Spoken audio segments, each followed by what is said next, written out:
Muhammad wa rasuluh.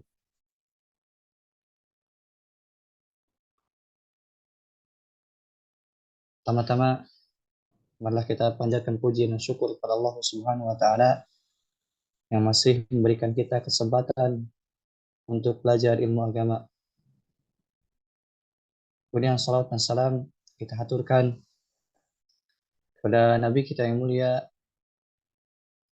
Rasul kita tercinta, Nabi Muhammad SAW, pada keluarganya, para sahabatnya, dan orang-orang yang mengikuti sunnahnya hingga hari kiamat kelak.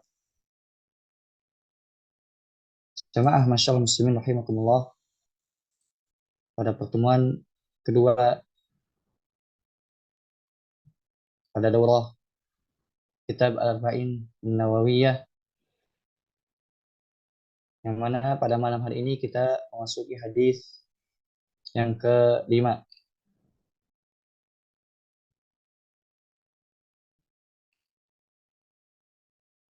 Baik, kita baca hadisnya.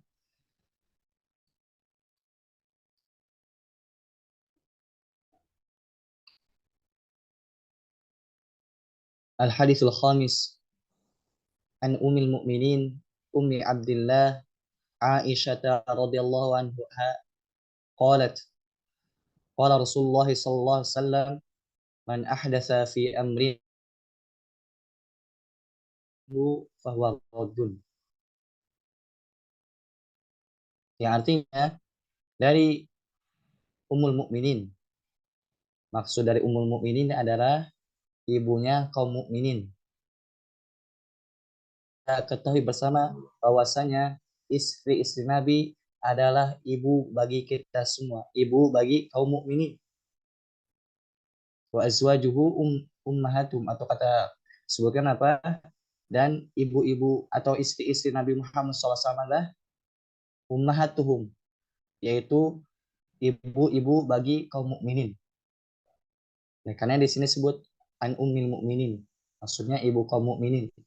Karena disebutkan surat Ahzab kalau nggak salah, bahwasanya istri Nabi yaitu termasuk dari ibu kita semua. Kemudian Ummi Abdillah. Ummi Abdillah ini adalah kunyah dari Aisyah radhiyallahu anha. Kita ketahui bersama bahwasanya Aisyah radhiyallahu anha tidak mempunyai anak, akan tapi tetap diberi kunyah oleh Rasulullah SAW. Ini menunjukkan apa, kunyah itu termasuk sunnah. Begitupun apa, meskipun seorang misalkan tidak punya anak, maka boleh bagi dia memberi kunyah. Seperti apa? Kalau perempuan pakai kata ummu atau ummi, dan untuk laki-laki pakai kata abu, misalnya Abu Fulan, Abu Abdullah, Abu Abdurrahman, dan seterusnya. Begitu pun boleh berikan kunyah dengan nama selain anak kita. Misalkan kita punya anak Abdurrahman atau Abdullah, kemudian kita memberi kunyah dengan Abu, misalkan Abdul Razak, misalkan, itu boleh. Kemudian qalat, bunda kita Aisyah radhiyallahu anha berkata, qala Rasulullah sallallahu alaihi wasallam, Rasulullah SAW bersabda, man ahdatsa fi amrina hadza ma laysa minhu fa huwa raddun. Yang artinya, barang siapa yang ahdatsa, membuat perkara-perkara yang baru. Jadi barang siapa yang mengada-adakan atau membuat perkara-perkara yang baru fi amrina hadza, dalam urusan kami ini. Nah, urusan kami apa maksudnya? Urusan agama. Karena Rasulullah SAW diutus apa? Untuk masalah agama. Tentu apa? Nanti masuk masalah dunia, akan tapi yang inti masalah agama. Dunia pun nanti diatur oleh agama. Jadi, man ahdatsa fi amrina ini maksudnya apa? Barang siapa yang ada-adakan dalam perkara kami ini, maksudnya perkara agama, ma laysa minhu fahuwa raddun. Yang mana perkara yang baru tersebut, yang diada-adakan tersebut bukan bagian dari agama. Fahuwa raddun, maka amalan tersebut atau sesuatu yang baru tersebut tertolak. Hadis ini riwayat Imam Al-Bukhari dan Imam Muslim. Akan tapi disebutkan di riwayat Imam Muslim, fi riwayatin di Muslim, disebutkan di riwayatnya dari Imam Muslim, man amila amalan laisa alaihi amruna fahuwa raddun. Barang siapa yang melakukan amalan yang mana amalan tersebut tidak ada perintahnya dari kami, maka fahuwa raddun, maka tertolak. Jemaah masyaallah muslimin rahimakumullah. Dalam hadis ini kita bisa mengambil beberapa faedah. Di antaranya adalah hadis ini merupakan mizan atau timbangan. Al-haditsu mizanun lil a'malil zahirah. Hadis ini termasuk timbangan dari amal zahir, amal yang nampak. Fala ta'ti bi'amalin illa wafaqa syara'. Maka ketika kita misalkan ingin beramal yang zahir ini hendaknya apa? Atau apa namanya itu sepakat atau serupa atau beramal dengan sesuatu yang datang dari syariat kita. Tidak mengada-adakan perkara yang baru dalam agama. Ini apa? Hadis ini merupakan timbangan masalah yang zahir. Contoh misalkan masalah zahir apa dalam sholat. Dalam sholat misalkan ketika seorang gerakannya seperti apa, takbirnya, kemudian bacaannya, rukunya, sujudnya, dan seterusnya, maka hendaknya apa? Dia itu menyerupai atau jangan menyerupai apa maksudnya? Sesuai dengan syariat. Syariat Nabi Muhammad SAW. Kenapa? Karena salah satu tugas kita dalam hal agama ini adalah mencontoh Rasul SAW. Dalam masalah zahir, masalah yang nampak ini. Karena misalkan ketika kita dalam masalah yang nampak, misalkan masalah sholat tadi, ternyata tidak sesuai dengan contoh Rasulullah SAW, maka fahuwa raddun, tertolak. Ya, anak ulangi bahwasanya hadis ini termasuk dari mizanul a'mali al-zahir, termasuk timbangan dari amal zahir kita yang nampak. Jika sesuai yang nampak dari amalan kita sesuai dengan sunnah Rasul, maka itu adalah yang terbaik. Jika milisi, maka tidak akan terima oleh Allah Subhanahu wa taala. Ini amal atau apa mizan, hadis mizan timbangan terkait amal zahir.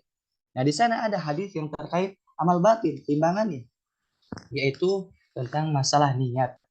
Yang mana kita telah bahas di pekan yang lalu atau Senin kemarin, bahwasanya timbangan masalah batin adalah niat, yaitu hadis yang pertama, hadis Umar bin Khattab. Innamal a'malu binniat, sesungguhnya amal itu tergantung dari niat. Artinya apa? Hadis yang pertama itu timbangan zahir kita. Jika niat kita benar, niat kita ikhlas, maka itu adalah yang terbaik. Dan itu diterima oleh Allah Subhanahu wa taala. Dan sebaliknya ketika niat seseorang tidak benar, tidak ikhlas, maka Allah tidak akan menerimanya. Ini yang pertama. Jadi perhatikan ketika kita beramal, yang pertama tentunya masalah batin dulu. Hendaknya batin kita perbaiki, hendaknya kita ikhlas kepada Allah Subhanahu wa taala. Kemudian yang kedua, hendaknya amal zahir pun sesuai syariat, yaitu mencontoh Rasul SAW. Mesti dalam dua hal ini, dalam masalah ibadah ini, mesti dua hal terpenuhi. Yang pertama, masalah zahir, yaitu masalah batin, yaitu hendaknya ikhlas. Kemudian yang kedua, masalah zahir, hendaknya sesuai dengan contoh Nabi Muhammad SAW. Oleh karenanya tidak salah para ulama atau sebagian ulama mengatakan apa? Syarat ini terkumpul dalam dua hadis ini. Yang pertama, innamal a'malu binniyat, yaitu hadis Umar bin Khattab, hadis yang pertama. Yang kemudian yang kedua hadis Aisyah ini, yaitu hadis man amila amalan laisa alaihi amruna fahuwa. Karena alangkah baiknya kita menghafal hadis-hadis yang ada pada kitab Al-Arba'in An-Nawawi ini, karena memang hadis-hadisnya begitu dalam maknanya. Dan tapi waktu yang sebentar ini kita tidak terlalu panjang lebar. Kemudian di antara faedah selanjutnya adalah hadis ini dengan tegas mengatakan tertolaknya amalan yang tidak sesuai dengan Rasul. Dalam artian apa? Ketika seorang misalkan seikhlas apapun dalam beramal, akan tapi ternyata tidak sesuai dengan contoh Rasul, maka akan tertolak amal tersebut. Ini di antara faedah. Jadi seikhlas apapun seseorang, ketika ternyata amalnya itu tidak sesuai dengan contoh Rasul, maka tidak akan diterima oleh Allah Subhanahu wa taala. Begitupun hadis ini menunjukkan apa? Haramnya berbuat bid'ah. Tidak boleh seorang berbuat bid'ah. Bid'ah itu apa? Sesuatu yang dia seolah-olah bagian dari agama, seolah-olah seperti ibadah, akan tapi tidak ada contohnya dari Rasul. Ini yang namanya bid'ah. Jadi disebutkan dalam hadis ini apa? Man ahdatsa fi amrina, barang siapa yang mengadakan perkara baru, artinya perkara yang baru itu bid'ah. Sebagaimana kata Nabi Muhammad SAW. Kullu muhdatsatin bid'ah, kata Nabi Muhammad SAW. Setiap yang diada-adakan, tentunya dalam perkara agama, setiap yang diada-adakan adalah bid'ah. Itu kata Rasulullah SAW. Wa kullu bid'atin dhalalah, dan setiap bid'ah itu adalah kesesatan. Wa kullu dhalalatin finnar, dan setiap kesesatan tempatnya di neraka. Jadi dalam hadis yang disebutkan tadi, Rasulullah SAW dengan tegas mengatakan setiap bid'ah itu sesat. Tidak ada yang namanya bid'ah hasanah. Kenapa? Kalau misalkan ada bid'ah hasanah, nanti di sana ada kesesatan hasanah, dhalalah hasanah. Kenapa? Karena Rasul menyebutkan kullu bid'atin dhalalah. Setiap bid'ah itu sesat. Wa kullu dhalalatin finnar, dan setiap kesesatan tempatnya di neraka.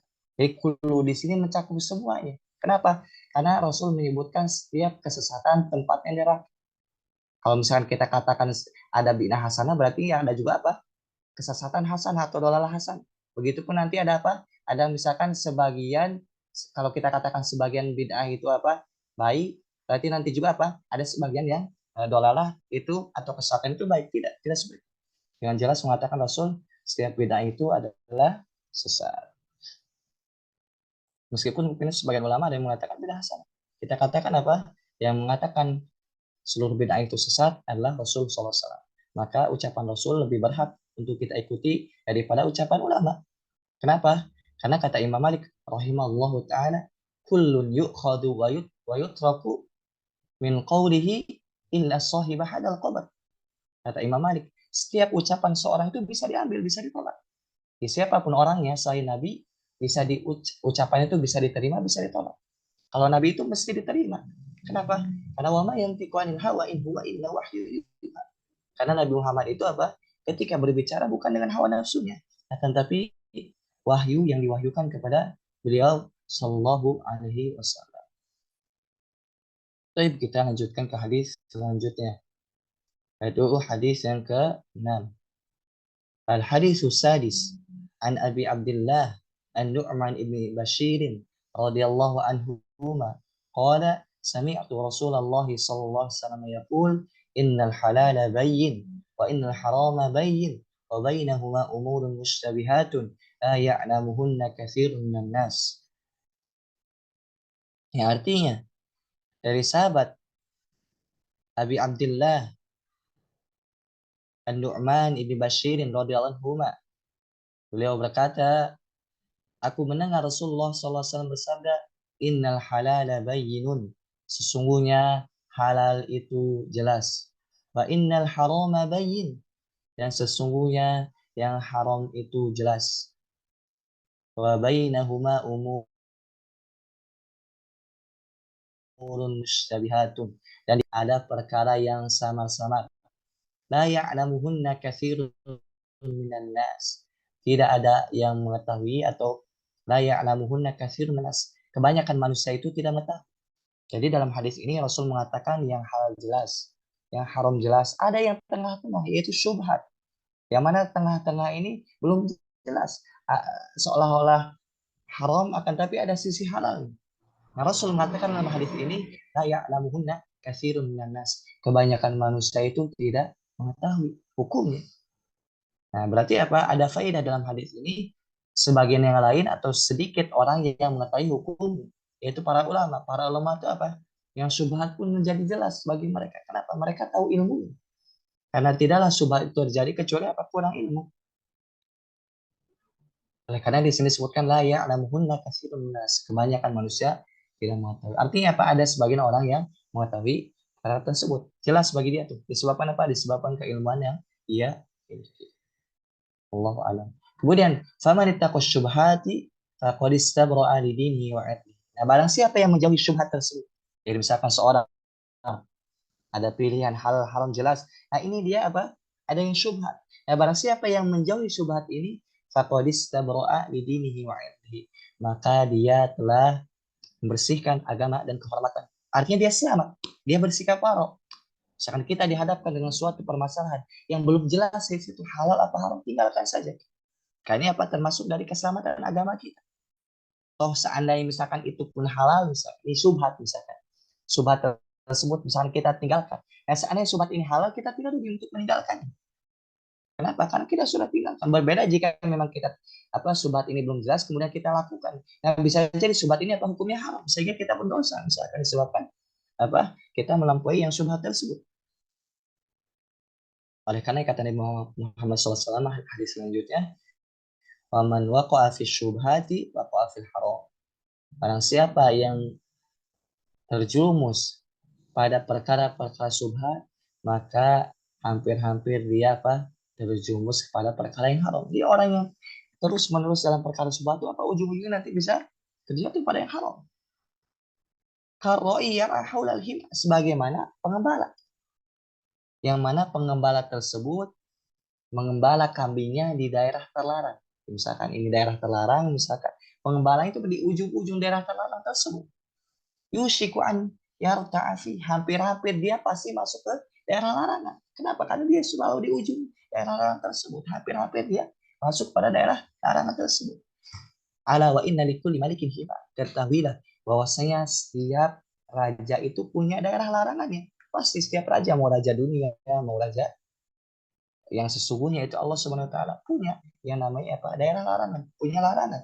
Ala wa inna himallahi maharim. Ketahuilah bahwasanya larangan Allah itu, batasan Allah itu adalah yang haram-haram. Jadi Allah Subhanahu wa taala mempunyai batasan yang mana kita tidak boleh melewati batasan tersebut, yaitu yang haram-haram. Ala wa inna fil jasadi mudghah. Ketahuilah bahwasanya pada jasad ini, jasad kita semua mudghah, ada segumpal daging. Idza salahat salahal jasad kullu. Jika baik daging tersebut, maka akan baik seluruh jasad. Wa idza fasadat fasadal jasad kullu. Dan sebaliknya ketika daging tersebut jelek, maka jelek seluruh tubuh. Apa daging tersebut? Ala wahyal qalbu. Ketahuilah bahwasanya daging tersebut adalah hati. Atau lebih tepatnya kalau di sini jantung. Terjemahannya itu jantung. Kan tapi sudah sering kita dengar terjemahannya adalah hati. Baik, Rawahul Bukhari wa Muslim. Hadis riwayat Imam Bukhari dan Muslim. Nah, di antara faedah yang bisa kita ambil dari hadis ini adalah al-haditsu dalilun ala ahamiyatil inayati bil qalb. Hadis ini termasuk dalil yang sangat kuat supaya kita memperhatikan hati kita. Kenapa? Ketika hati ini baik, maka seluruh anggota akan baik. Seluruh anggota tubuh akan baik. Ibaratkan Ibaratkan hati ini raja. Ketika rajanya baik, rakyatnya pun dipimpin akan baik. Misalkan ketika hati seorang baik, maka lisan pun akan keluar baik. Apa-apa yang keluar dari lisannya akan baik. Ketika hati ini baik, maka matanya pun akan baik. Apa-apa yang ia lihat hanya yang baik-baik saja. Begitupun ketika hati ini baik, maka yang didengar pun pasti yang baik-baik. Dan seterusnya. Ketika hati baik, maka seluruh anggota tubuh akan baik. Sebaliknya, ketika hati seseorang jelek, maka ucapan yang keluar pun pasti jelek. Gibah, namimah, adu domba, dan seterusnya. Begitupun, jika hatinya jelek, maka yang didengar pun pasti yang jelek-jelek. Musik misalkan, atau misalkan mendengar gibah dan seterusnya. Pokoknya yang haram-haram, senang yang haram-haram. Begitupun, matanya misalkan kalau hatinya jelek, mata itu jelalatan, pengen lihat yang haram-haram, yang bukan lawan, yang bukan mahramnya, atau yang dia pengen memandangnya. Misalkan ini menunjukkan hatinya kotor. Seandainya hatinya bersih, akan terjaga pandangan, akan terjaga pendengarannya, akan terjaga lisannya, dan terus seterusnya. Maka ini hendaknya kita memperhatikan masalah ini. Kalau misalnya kita masih suka keluar kata-kata kotor misalkan, itu menunjukkan hati kita belum bersih. Begitupun kalau misalkan mata ini suka jelalatan misalkan, ini menunjukkan hati kita belum bersih. Nah, disebutkan dalam hadis ini, jika hati kita bersih, jika hati kita baik, maka akan baik seluruh anggota tubuh kita.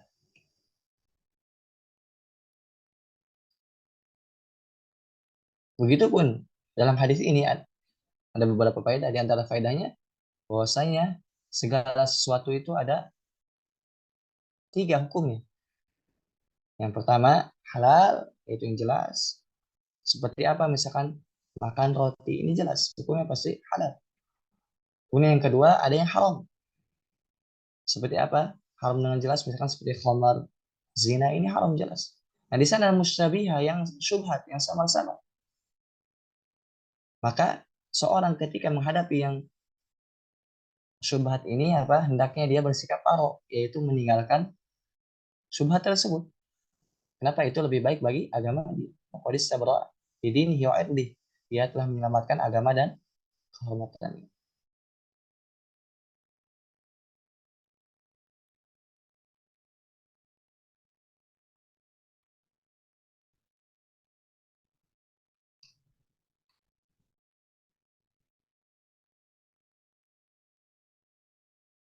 Dalam hadis ini juga kita bisa mengambil faedah bahwasanya hendaknya kita lebih memperhatikan masalah hati kita.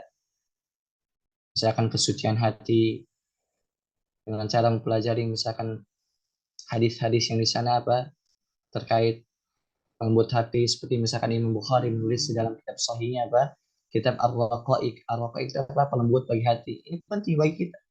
Kenapa? Ketika hati ini baik maka seluruh anggota tubuh akan baik. Jadi jangan sampai perhatian utama kita hanya masalah zahir. Masalah zahir memang penting. Akan tapi yang lebih penting adalah hati kita. Bagaimana kita bisa menata hati kita? Bagaimana kita bisa ikhlas karena Allah? Bagaimana kita bisa apa? Tidak meremehkan orang lain, tidak sombong. Kan bisa jadi seorang misalkan apa? Zahirnya misalkan dia seolah-olah baik akan tapi dalam hatinya ada kibar misalkan. Ada sikap meremehkan orang lain, ini termasuk dari penyakit hati. Yang mana penyakit hati ini apa? Efeknya itu lebih besar. Tidaklah iblis itu dikeluarkan dari surga kecuali penyakit hati disebabkan hasad, disebabkan takabur, sombong. Ketika disuruh sujud, dia enggak. Kenapa? Adam diciptakan dari tanah, sedangkan dia diciptakan dari api. Dia sombong, enggak mau. Begitu pun dia hasad.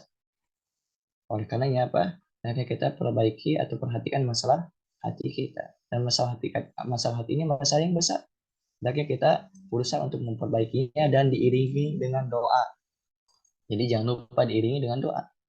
Salah satu doanya adalah Allahumma ati nafsi taqwa. Allah berikan kepada jiwa kami ini ketakwaan. Begitupun Allahumma inni as'aluka fi'lal khairat. Ya Allah, aku meminta kepadamu perbuatan yang baik, watarkal munkarat, dan meninggalkan perbuatan yang buruk. Kemudian Allahumma hdini li ahsani akhlak. Allah berikanlah aku kepada akhlak yang mulia. Dan seterusnya dari doa-doa. Hendaknya apa? Berdoa dengan doa tersebut. InsyaAllah ta'ala dengan sebab doa tersebut. Kemudian kita berusaha untuk membersihkan hati kita. Maka biidznillah ta'ala sedikit demi sedikit apa kotoran-kotoran hati kita akan bersih biidznillah ta'ala. Dan ketahuilah bahwasanya kotoran hati itu ada dua. Pertama kotoran syubhat, dan kedua kotoran syahwat. Nah, bagaimana kita bisa selamat dari kotoran dua tersebut? Syubhat apa? Ya, syubhat itu seperti misalkan yang dapat mengotori hati seperti apa? Dengarkan kajian-kajian atau sesuatu yang dapat merusak ilmu kita, misalkan dari kalangan ahlul bidah dan seterusnya. Kenapa? Karena syubhat ini merusak pemikiran, merusak pemahaman. Ketika hati ini terpenuhi dengan syubhat yang artian pemahaman salah terhadap agama, maka hati ini akan kotor. Yang halal akan menjadi haram, yang haram akan menjadi halal, yang sunnah jadi bid'ah, yang tauhid jadi syirik, syirik jadi tauhid, sunnah jadi bid'ah, bid'ah jadi sunnah, dan seterusnya kita saksikan. Begitupun kita bersihkan hati kita dari yang namanya syahwat, dari senang untuk dipuji, senang untuk disanjung, dan seterusnya. Karenanya penting bagi kita untuk memperhatikan masalah hati kita. Kemudian kita lanjutkan pada hadis selanjutnya, yaitu hadis yang ke-7. Al-hadithu sabi' an Abi Ruqayyah Tamim bin Aus ad-Dari radhiyallahu anhu anna Nabiy sallallahu alaihi wasallam qala ad-dinu an-nasiha. Qulna liman? Qala lillahi wa li kitabihi wa li rasulihi wa li a'immatil muslimin wa 'ammatihim. Oh Muslim. Yang artinya dari sahabat Abi Ruqayyah, kunyahnya Abu Ruqayyah, Tamim bin Aus ad-Dari, Tamim ibni Aus ad-Dari. An-Nabi sallallahu alaihi wasallam qala, bahwasanya Nabi SAW bersabda, ad-dinun nasiha, agama ini adalah nasihat. Perhatikan hadis yang mulia ini. Nabi SAW mengatakan ad-dinun nasiha, agama ini adalah nasihat. Nabi SAW seolah-olah mengatakan agama ini seluruhnya nasihat. Seolah-olah mengatakan seperti apa? Karena pentingnya nasihat dalam agama kita. Seperti misalkan Nabi SAW bersabda, Al-Hajju Arafah. Haji itu apa? Wukuf di Arafah. Nah, sedangkan kita ketahui bahwasanya haji itu bukan hanya wukuf di Arafah, akan tapi intinya adalah wukuf di Arafah. Nah, begitupun agama ini, ad-din nasihat, agama ini apa? Seolah-olah pertama seolah-olah mengatakan agama ini seluruhnya nasihat. Kemudian yang kedua, apa? Seolah-olah mengatakan inti dari agama adalah nasihat. Kenapa? Sebagaimana sabda Nabi tadi SAW, al-hajju Arafah, haji itu adalah Arafah. Begitu pun ini, ad-din nasihat, agama itu adalah nasihat. Seolah-olah mengatakan inti dari agama adalah nasihat. Seperti itu. Allah alam. Kemudian kulna, kata para sahabat, kulna, kami berkata, liman, untuk siapa ya Rasulullah nasihat tersebut? Qala lillah. Nasihat tersebut untuk Allah. Maksudnya apa? Nasihat untuk Allah artinya apa? Yaitu kita dengan cara penasihat kepada Allah itu apa? Maksudnya bukan kita menasihat Allah, tidak. Akan tapi para ulama menjelaskan apa? Maksudnya itu nasihat kepada Allah itu yaitu kita dengan cara beriman kepada Allah Subhanahu wa taala, menjalankan apa yang Allah perintahkan, beribadahnya kepada Allah Subhanahu wa taala, menjauhi apa yang Allah larang, membenarkan apa yang Allah perintahkan. Jadi ini. Jadi lillah itu nasihat untuk Allah itu maksudnya apa? Itu kita beribadah hanya kepada Allah, kemudian menjalankan ketaatan kepadanya, menjauhi maksiat. Kemudian jika Allah memberitakan suatu kabar, maka kita meyakini. Ini nasihat untuk Allah. Kemudian wali kitabih, nasihat untuk kitabnya. Itu dengan cara apa? Yaitu dengan cara kita beriman dengan kitab-kitab yang Allah turunkan. Kita pun meyakini apa? Al-Quran itu apa? Kitab terakhir yang Allah turunkan. Al-Quran adalah kalamullah, bukan kalam makhluk. Begitupun apa kita membaca Al-Quran, kemudian mentadabburinya, kemudian mengamalkannya ini. Jadi ini apa nasihat kepada kitab Allah Subhanahu wa taala. Kita mempelajarinya, beriman kepadanya, kemudian kita membacanya, mentadabburinya, memahaminya, kemudian mempraktekannya dalam kehidupan sehari-hari. Ini juga penting bagi kita bahwasanya Al-Quran itu, kitab Allah itu apa bukan hanya sekedar dibaca. Betul, membaca Al-Quran, membaca kitab Allah Subhanahu wa taala mendapatkan pahala yang besar. Sampai pun tidak paham maknanya, betul dapat pahala jika ikhlaskan Allah Subhanahu wa taala. Karena Nabi mengatakan, "Man qara'a harfan fi kitabillah falahu hasanah." Barang siapa yang membaca satu huruf di dalam Al-Quran, maka bagi dia satu kebaikan. Wal hasanatu bi asyri amsalih. Dan satu kebaikan itu dikali dengan 10 kali lipat. Artinya apa? Ketika seorang membaca satu huruf saja, maka bagi dia 10 kebaikan minimalnya. Wala aqulu alif lam mim harfun. Aku tidak katakan alif lam mim itu satu huruf. Walakin alif harfun. Akan tapi alif satu huruf, lam satu huruf, mim satu huruf. Nah, seandainya seorang misalkan baca alif lam mim, dia minimalnya dapat 30 kebaikan. Nah, hadis ini ada isyarat apa? Seorang membaca Al-Quran, meskipun tidak paham misalkan maknanya, dia tetap dapat paham. Sebagaimana seorang misalkan membaca alif lam mim, dia tidak paham maknanya, dia tetap dapat paham. Akan tapi apa? Yang lebih baik dari itu apa? Dari sekadar membaca adalah memahaminya, mentadabburinya, kemudian mengamalkannya dalam kehidupan sehari-hari. Karena ketahuilah bahwasanya tugas utama atau tujuan utama diturunkannya Al-Quran adalah untuk diamalkan. Yadabbaru ayatihi wa liyatadzakkar ulul albab. Ya, Al-Quran diturunkan itu apa? Ditadabbur. Supaya kita bisa mengambil pelajaran, kemudian kita mengamalkan dalam kehidupan sehari-hari. Kemudian wali rasulihi, kemudian nasihat juga untuk rasulnya. Maksudnya apa nasihat untuk rasulnya? Yaitu dengan cara beriman kepada Rasul kita Nabi Muhammad SAW. Kemudian membenarkannya. Kemudian jika memerintahkan maka kita taati. Kemudian kita tidak beribadah kecuali dengan cara yang diajarkan oleh Rasul SAW. Kita pun apa menjauhi apa yang beliau larang. Ini. Jadi tugas kita kepada Rasul adalah 4. Yang pertama, ta'atu fima amar. Kita taat kepada apa yang diperintahkan oleh Rasul. Wajtinabu ma'an naha wa jaza. Yang kedua, menjauhi apa yang dilarang oleh Rasul. Wa tasdiquhu fima akhbar. Kemudian yang ketiga, membenarkan apa yang diberitakan oleh Rasul. Yang pertama, kita taat jika perintah, kemudian jika larangan kita jauhi. Kemudian yang ketiga, membenarkan beritanya, kabarnya. Misalkan Rasulullah SAW bersabda Allah turunkan itu, ya kita benarkan. Misalkan Rasulullah SAW ketika menanya budak, ayat Allah, Allah di mana? Kemudian budak tersebut fis sama, Allah di atas langit. Rasulullah SAW membenarkan, kita meyakini hal tersebut. Kenapa? Karena ini kabar dari Rasul. Ini tugas kita kepada Rasulullah SAW. Pertama, taat jika perintah. Yang kedua, jika larangan kita jauhi. Kemudian jika kabar kita yakini. Kemudian yang keempat, wa alla yu'badullah illa bimasyara. Kemudian kita tidak beribadah kecuali melalui pelantara atau melalui tata cara Rasulullah SAW. Ulangi, yang keempat adalah kita tidak beribadah kepada Allah kecuali melalui kecuali apa, dengan tata cara yang diajarkan oleh Rasul Shallallahu Alaihi Wasallam. Kemudian wali a'immatil muslimin wa amatihim. Kemudian yang terakhir, nasihat kepada imam kaum muslimin, pemimpin kaum muslimin dan rakyatnya atau seluruh kaum muslimin. Di wali a'immatil muslimin apa maksudnya? Nasihat untuk pemimpin kaum muslimin yaitu dengan cara menaatinya dalam perkara yang ma'ruf. Misalkan negeri kita Indonesia, negeri kaum muslimin, alhamdulillah. Maka ketika di situ ada peraturan-peraturan yang memang ma'ruf, yang tidak bertentangan dengan syariat Islam, maka wajib bagi kita untuk taat kepadanya, pada pemimpin kita. Adapun misalkan dalam masalah maksiat, maka kita tidak menaati mereka. La ta'ata fi khalqin atau fi makhluqin fi maksiatillah. Tidak ada ketaatan kepada makhluk jika hal itu adalah kemaksiatan. Innamat ta'atu fil ma'ruf. Sesungguhnya taat itu hanya dalam perkara yang ma'ruf saja, yang baik-baik saja. Adapun perkara yang jelek maka kita tidak. Ini sikap kita kepada pemimpin kaum muslim. Begitupun apa?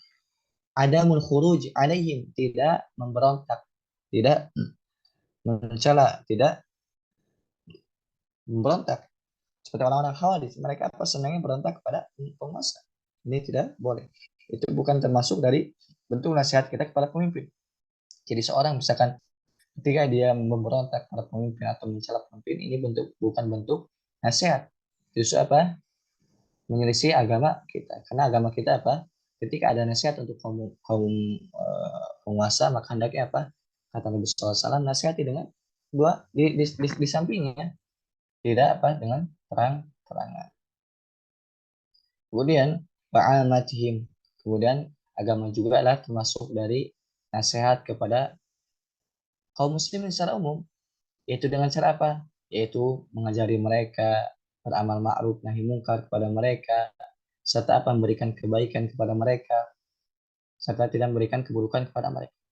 Lihatlah jamaah masyaallah muslimin rahimahullah, pada satu hadis ini saja sudah mencakup agama seluruhnya.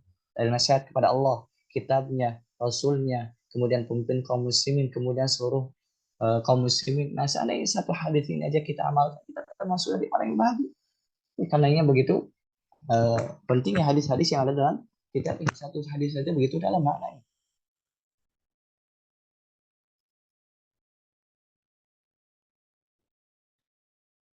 Begitupun ada faedah yang bisa kita ambil dalam hadis ini apa? Semangatnya para sahabat dalam mempelajari kebaikan.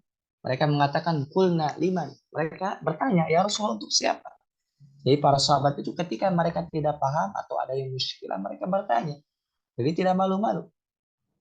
Karena orang yang malu-malu dalam masalah ilmu agama, mereka tidak akan dapat ilmu. Kata Mujahid, rahimahullah, seorang tabi'in murid Ibn Abbas, kata beliau, la yata'allamul ilma mustahin walam mustakbir. Tidak akan dapat ilmu orang yang sombong dan orang yang malu. Orang yang sombong kenapa tidak dapat ilmu? Karena dia enggan untuk menuntut ilmu. Kenapa? Misalkan apa, umurnya masih muda, misalkan sedangkan saya sudah tua, misalkan. Ini sombong. Jadi enggan untuk menuntut ilmu pada orang yang lebih muda darinya, misalkan.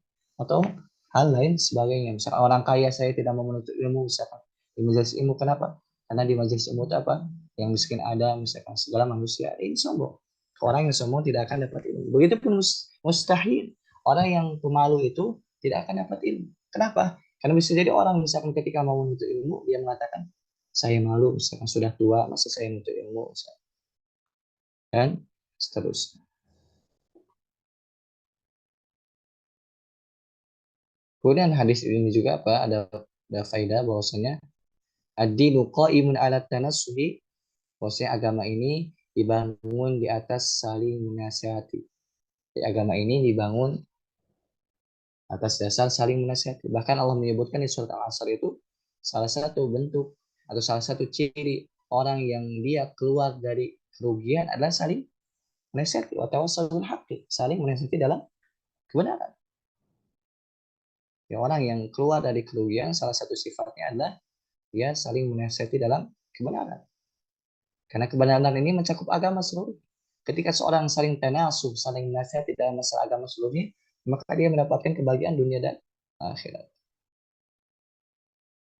Begitupun dalam hadis ini kita bisa mengfaedah bahwasanya ketika kita menjelaskan atau ketika kita beramal, hendaknya apa? Kita memulai dari yang penting terlebih dahulu. Sebagaimana misalkan dalam hadis ini, ketika Nabi SAW ditanya, untuk siapa nasihat ini? Rasulullah SAW memulai dengan yang pertama kali yang paling penting untuk Allah. Kemudian setelah itu baru setelahnya kita meyakini Rasulnya dan seterusnya. Begitupun kita ketika belajar hendaknya apa? Memulai dengan yang paling penting terlebih dahulu. Dan insya Allah apa yang kita pelajari ini dari kita bareng ini termasuk dari hal yang penting untuk kita ketahui dan pelajari. Kemudian kita lanjutkan ke hadis selanjutnya. Hadis yang ke-8. Al-hadis Usami.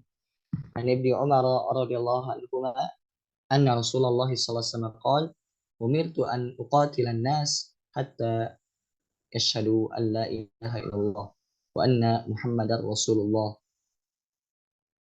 wa yuqimus shalah wa yutuz zakat. Yang artinya dari sahabat Umar radhiyallahu an Ibnu Umar afan dari Ibnu Umar dari anak Umar bin Khattab radhiyallahu anhuma anna Rasulullah sallallahu alaihi wasallam qala bahwasanya Rasulullah SAW bersabda umirtu an uqatilan nas, saya diperintahkan untuk memerangi manusia. Sampai kapan? Hatta yashhadu an la ilaha illallah. Sampai manusia itu bersyahadat la ilaha illallah. Bersaksi tidak ada Tuhan yang berhak untuk disembah kecuali Allah. Anna Muhammad Rasulullah. Begitupun bersaksi bahwasanya Muhammad adalah utusan Allah. Jadi dalam hadis ini dengan tegas mengatakan Rasul SAW bersabda, aku diperintahkan oleh siapa? Oleh Allah tentunya. Diperintahkan untuk apa? Untuk memerangi seluruh manusia sampai mereka itu apa? Bersaksi tidak ada Tuhan yang benar selain Allah dan Nabi Muhammad adalah Rasul. Ayuqimus shalah. Begitupun sampai mereka apa? Mendekatkan salat. Ayutuz zakat. Sampai mereka membayar zakat. Fa idza fa'alu dzalik. Nah, ketika mereka melakukan syahadat, mereka melakukan salat, mereka melakukan zakat, maka kata Nabi SAW, asamu ini dima'ahum wa amwalahum illa bihaqqil Islam.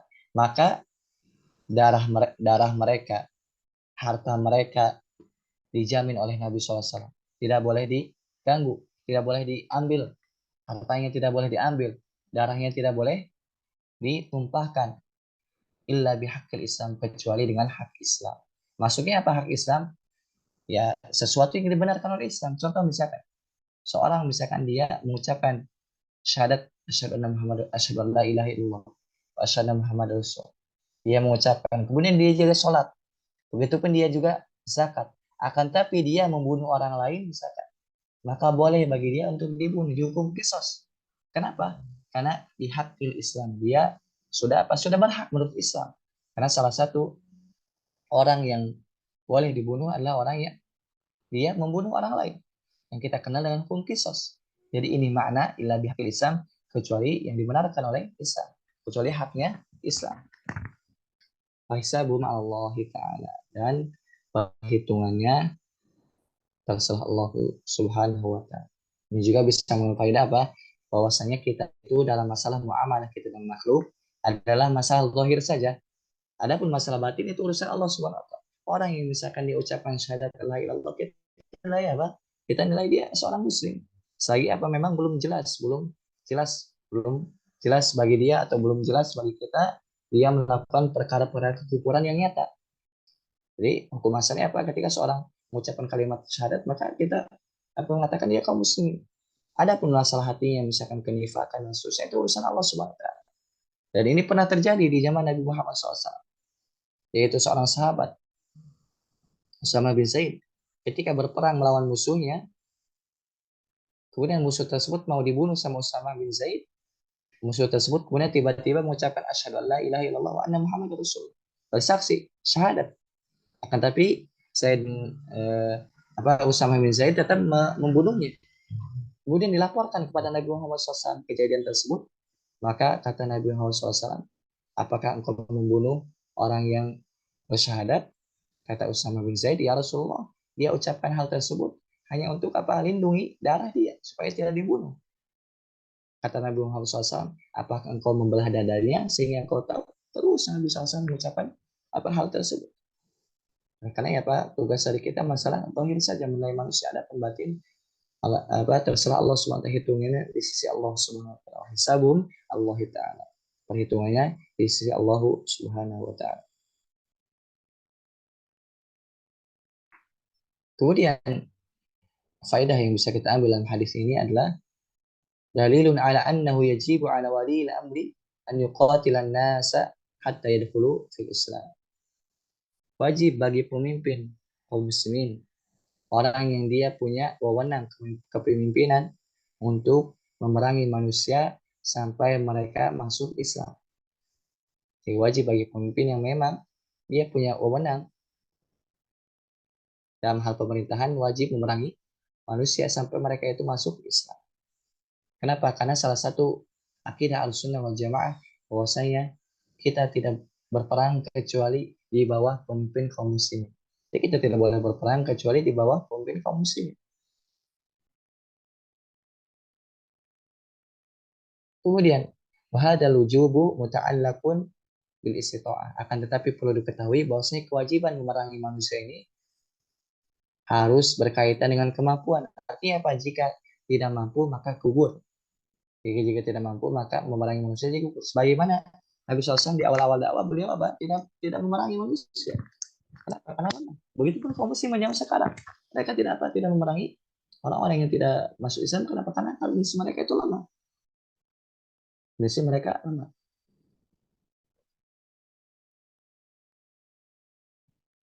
Kemudian hadis ini juga apa? Termasuk wahadil hadis min adillati fardhiyatil jihad fi sabilillah. Hadis ini termasuk dari fardunya atau wajibnya jihad di jalan Allah Subhanahu wa taala. Begitupun faedah dari hadis ini, wajibnya wujubu syahadataini wa iqamatis shalah wa ita'iz zakat. Wajibnya syahadatain, yaitu dua kalimat syahadat, wa iqamis shalah wa iqamatis shalah. Begitupun wajib menegakkan salat. Bagi laki-laki wajib di masjid kecuali ada uzur seperti sakit, misalkan safar dan seterusnya, hujan misalkan. Ini apa? Boleh bagi laki-laki sholat di rumah jika memang ada uzur. Adapun untuk perempuan maka afdolnya di rumah. Fa'ita zakah, begitu wajib bagi orang yang mampu menunaikan zakat jika memang sudah berlalu 1 tahun dan sudah nasab. Untuk emas 85 gram dan untuk perak 595 gram. Kemudian wa anna man atta bihadza faqad hafadha damahu. Barang siapa faqad hafidha damahu. Barang siapa yang telah melaksanakan syahadat dulu, kemudian dia sholat, kemudian zakat, maka hartanya itu, kemudian darah itu terjamin, dijaga oleh Allah SWT, dijaga oleh pemimpin kaum muslimin. Kaum muslimin tidak boleh mengambil hartanya, tidak boleh menjatuhkan darahnya. Kecuali illa bihaqil Islam, kecuali memang digunakan oleh ajaran Islam. Kemudian faedah yang bisa kita ambil dari hadis ini adalah sabul khalqi 'ala Allah Ta'ala wa da'i 'alaihi tabligh. Hisab, perhitungan hanyalah di sisi Allah SWT. Adapun seorang dai, maka tugasnya hanya menyampaikan. Kita misalkan seorang yang berdakwah di jalan Allah SWT, tugasnya hanyalah menyampaikan. Adapun misalkan masalah hisab, masalah perhitungan itu di sisi Allah SWT. Kita tidak diberikan tugas untuk menghisab manusia, tidak. Kita hanya ditugaskan untuk menyampaikan agama yang mulia ini. Adapun hisabnya, hitungannya di sisi Allah Subhanahu wa taala.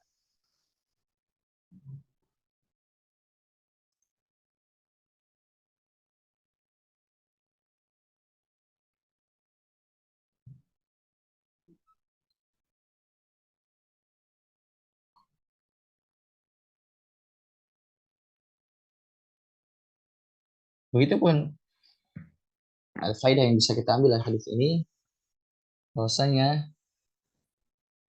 tidak boleh berlaku sewenang-wenang terhadap harta dan darah kaum muslimin.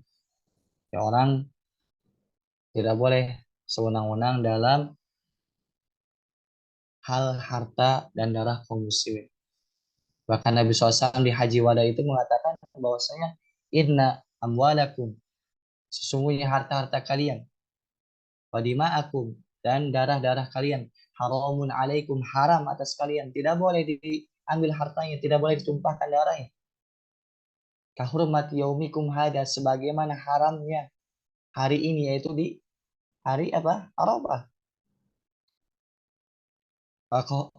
Kahurmati baladikum hada, sebagaimana haramnya negeri ini, yaitu negeri haramnya negeri Mekah. Fi syahrikum hada, sebagaimana haramnya bulan ini, yaitu bulan Dzulhijjah, bulan haram. Jadi Nabi SAW mengatakan bahwasanya harta kaum muslimin, darah kaum muslimin itu haram untuk diambil, haram untuk ditumpahkan. Begitupun kehormatan mereka. Jangan sampai kita merusak kehormatan kaum muslimin. Jangan sampai menggibah mereka. Menggibah ini termasuk dari merusak kehormatan kaum muslimin. Apalagi zaman sekarang, misalkan zaman-zaman politik, tidak boleh bisa kita menggibahi misalkan pemimpin kita atau salah satu pasangan salah pres misalkan, ini tidak boleh. Ini termasuk dari merusak kehormatan kaum muslim. Kenapa? Karena mereka seluruhnya kaum muslim. Maka hendaknya kita bertakwa kepada Allah SWT. Jangan sampai lisan ini mudah untuk menodai kehormatan kaum muslim. Jangan mudah menggibah orang lain. Karena ketahuilah bahwasanya semua itu akan ada pertanggungjawaban. Ketika kita misalkan merusak kehormatan orang lain, kita akan dituntut oleh Allah SWT karena di hari kiamat. Orang tersebut akan menuntut kepada Allah supaya Allah memberikan haknya. Dan ketahuilah bahwasanya kelak di hari kiamat itu yauma la yanfa'u malun wala banun, tidak berharga yang namanya harta, anak tidak berharga. Orang yang pernah menzalimi nanti yang diambil amalannya. Jangan sampai kita misalkan capek-capek beramal di dunia ini, akhir-akhirnya naudzubillah min dzalik, kelak di akhirat diambil pahala tersebut. Pahala kita disebabkan kita zalim pada orang lain misalkan. Naudzubillah. Bahkan jika misalkan kita telah habis kebaikan kita, justru keburukan orang lain akan diberikan pada kita. Sebabkan zalim. Naudzubillah. Jangan sampai seperti itu.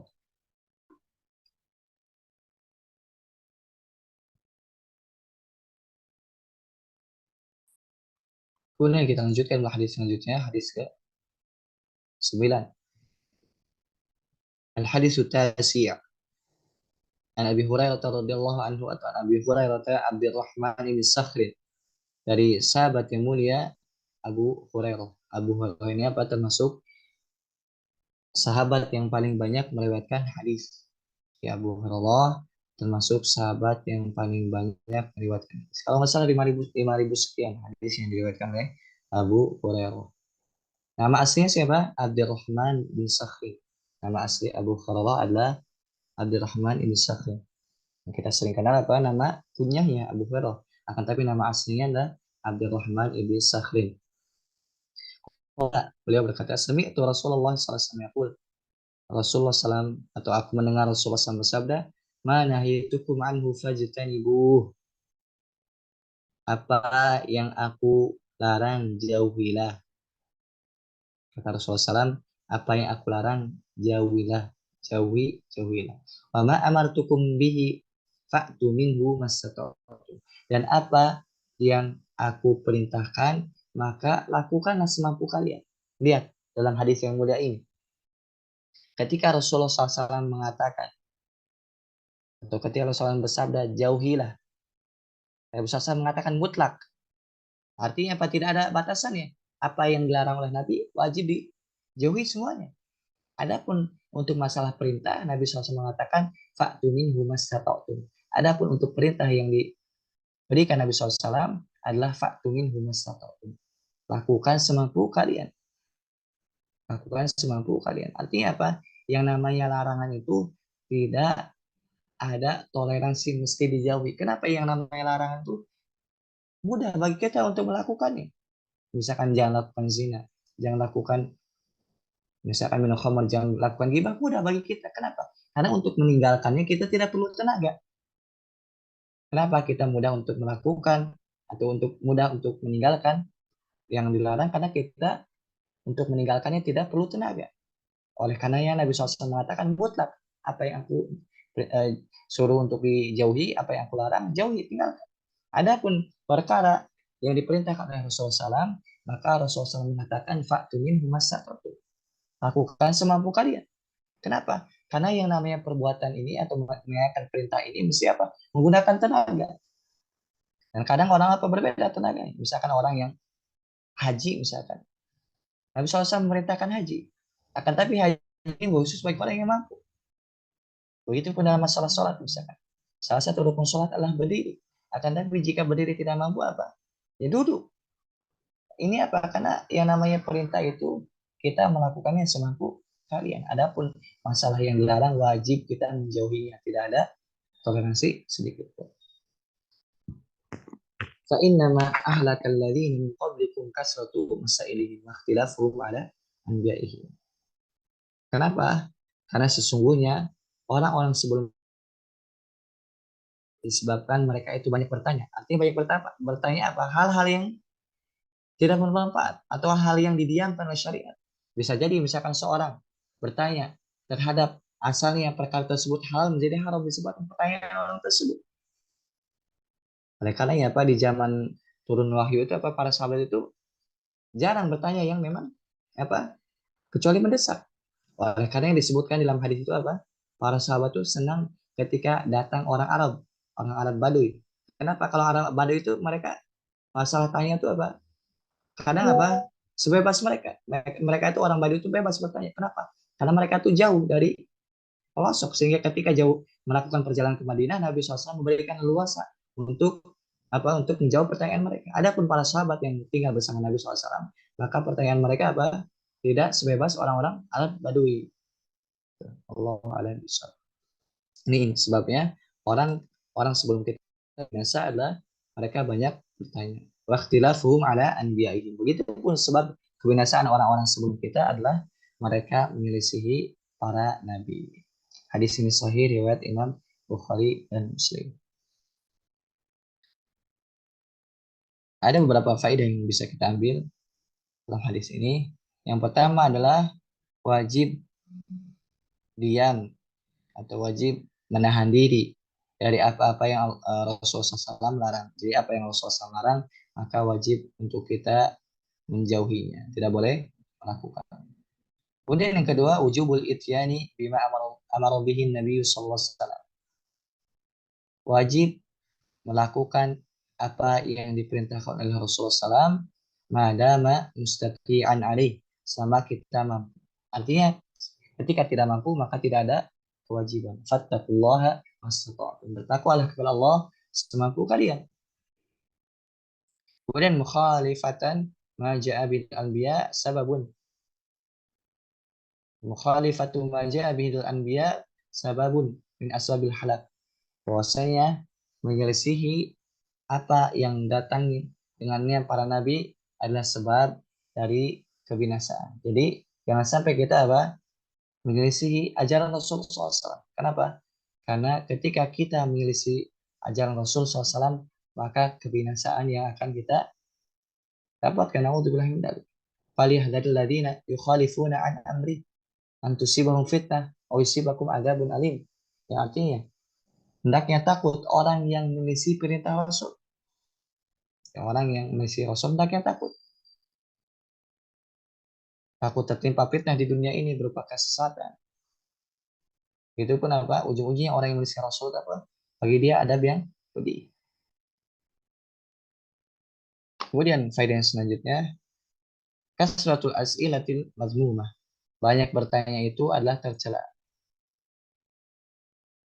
Kenapa? Ya tadi bisa jadi misalkan sesuatu yang asalnya boleh mubah kemudian diharamkan disebut pertanyaan orang tersebut. Kenapa? Karena ketika syariat mendiamkan sesuatu, itu rahmatan lakum. Sebagai rahmat bagi kalian. Ghairu nisyanin, bukan karena lupa. Maka karena bukan nasi, Allah itu tidak lupa. Maka disebut dalam riwayat termasuk orang yang paling besar dosanya adalah orang yang bertanya permasalahan yang asalnya halal. Disebabkan pertanyaan tersebut menjadi haram.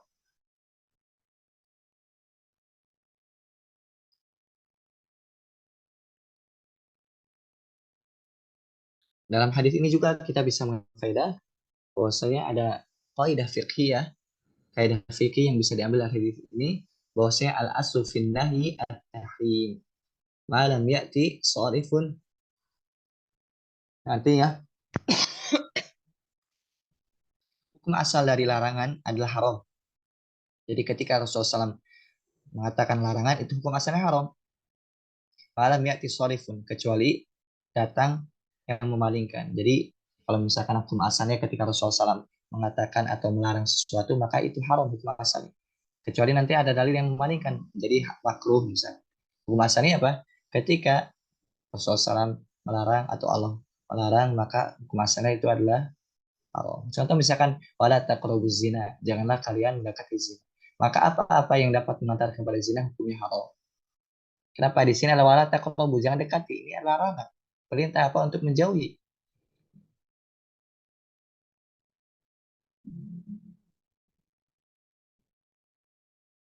Kemudian Nabi SAW apa melarang minum sambil berdiri. Ini hukum asalnya haram. Di hukum asalnya seorang minum berdiri itu haram. Akan tapi ada riwayat lain mengatakan Nabi SAW itu apa? Minum sambil berdiri. Nah, riwayat yang kedua ini berarti merubah hukumnya yang tadi haram menjadi makruh. Jadi hukum asalnya ketika Nabi SAW melarang seorang untuk minum sambil berdiri, ini haram hukum asalnya. Akan tapi di sana ada dalil yang memalingkan sehingga hukum haramnya menjadi makruh. Kenapa? Karena Nabi SAW minum sambil berdiri. Ini menunjukkan hukumnya makruh, tidak haram. Allah alam besar.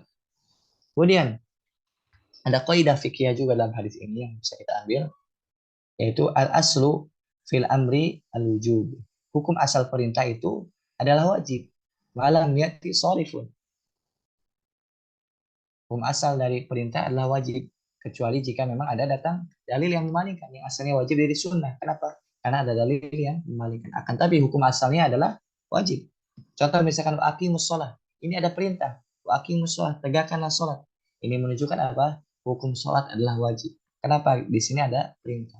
Jadi anak ulangi, bahwasanya dalam hadis ini kita bisa mengambil kaidah fikhiyah. Yang pertama, hukum asal dari larangan adalah haram. Kemudian yang kedua, hukum asal dari perintah adalah wajib. Kecuali nanti ada dalil yang memalingkan. Artinya hukum asalnya apa? Adalah wajib jika perintah dan hukum asalnya haram jika itu larangan. Contoh misalkan dalam masalah perintah tadi, aqimus shalah, ini perintah untuk menegakkan sholat. Jadi ini apa? Menegakkan sholat adalah wajib.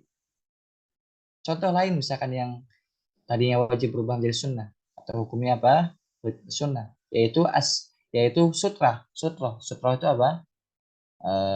Pembatas ketika orang sholat. Hukum asalnya apa? Dia wajib. Kenapa? Itu perintah Rasul SAW. Akan tapi di sana ada dalil yang memalingkan. Yaitu apa? Rasul SAW pernah sholat tanpa sutroh. Nah, ini menunjukkan sutroh itu hukumnya bukan wajib, akan tapi sunnah. Kenapa? Buktinya Rasul SAW pernah sholat tidak pakai sutroh. Meskipun apa? Hadisnya memerintahkan. Ini hadis memerintahkan hukum asalnya wajib.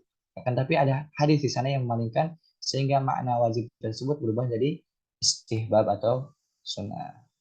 Begitu faidah yang bisa kita ambil dari hadis ini adalah yang namanya kewajiban itu gugur dengan lemah. Contoh misalkan kita wajib sholat itu berdiri. Nah, ketika kita lemah, misalkan tidak mampu untuk berdiri, maka wajib bagi kita atau boleh bagi kita untuk tidak berdiri. Kenapa Allah berfirman, "Fattaqullaha masata'tum." Bertakwalah kepada Allah semampu kalian. Akan tapi dalam masalah apa? Yang ya masalah ini apa? Tentu dilihat kalau benar-benar tidak mampu ya kita gugur. Akan tapi kalau masih mampu apa? Tetap harus berdiri. Allah alam bisa. Mungkin sekian dari pertemuan kedua kita. Kalau misalkan kurang jelas atau istifsar perlu pendalaman atau ada pertanyaan maka bisa didiskusikan di grup diskusi. Jangan sungkan untuk menanyakan atau apa, misalkan ada teguran dan seterusnya, maka boleh disampaikan, atau saran dan masukan boleh disampaikan. Allah alam bisawab. Maka di akhir perjumpaan kita ini, di majelis kita ini, kita berdoa kepada Allah Subhanahu wa taala, mudah-mudahan Allah Subhanahu wa taala memberikan manfaat terhadap apa yang kita pelajari. Allah manfa'na bima 'allamtana wa 'allimna ma yanfa'una wa zidna ilman ya rabbal alamin. Subhanakallahumma bihamdika asyhadu an la ilaha illa anta astaghfiruka wa atubu ilaik. Assalamualaikum warahmatullahi wabarakatuh.